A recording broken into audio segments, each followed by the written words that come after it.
सांगमाने आसंतु बुली जिबा शिरुली महावीर मंदिर ता इतिहास विषय आसंतु जानिबा। एही मंदिर रे प्रभु हनुमान को पूजा करा जाए। यह एक प्राचीन मंदिर पुरी जिलार शिरुली ग्राम रे यह अवस्थित।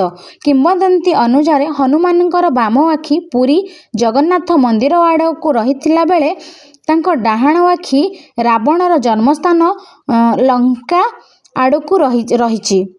एही प्रतिमूर्तिर उच्चताटी 12 फुट रहिछि। हनुमानकर बाम हाथेरे एक छोट खंडा एवं डाहाण हाथेरे गंधमार्दन पर्वत रहिछि। महावीर शिरुली ग्राम रे किपरि आसिले? जेतेबेले हनुमान श्री मंदिर रे बास करुथिले सेतेबेले निद्रा गला परे बहुत जोर रे निश्वास प्रश्वास नउथिले, जहा फଳରେ कि माँ लक्ष्मी को निद्रा रे व्याघात सृष्टि हेउथिला।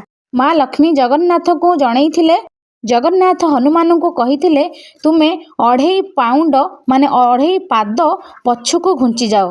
प्रतिदिन श्रीमंदिर रु तुमको अन्न प्रसाद पठा जिवो। जेतेबेले हनुमान 2.5 पाद पछुको घुंची थिले सेटा होउची शिरुली ग्राम थिला। तो जेउठी हनुमान छिड़ा हेइथिले सेही ग्राम रे ही तांकर पूजा अर्चना करा जायथिला, जोटा कि थिला शिरुली ग्राम। सेबेठारु शिरुली महावीर नाम रे से प्रसिद्ध। हनुमानंकर लांज विषय मु एबे जणाउछि। हनुमानंकर लांज चाष जमी देई बरुणेई पहाड़ जिबा बेले जेतेबेले चाषीटी चाष करुथिला ता लंगल मुनरे आहत होइथिला। फଳରେ जमी जगाटा पूरा रक्ताहत हो जाइथिला। जेतेबेले एई सब कृषकटी देखिथिला ताहा देखि से बहुत डरी जाइथिला। हनुमान स्वप्न रे सही व्यक्ति को कहिथिले तांको लांगुल जेहेतु एठी क्षय विक्षत हेइची तो आज ठारू सही जगह रे लांगुल पूजा पाइबो।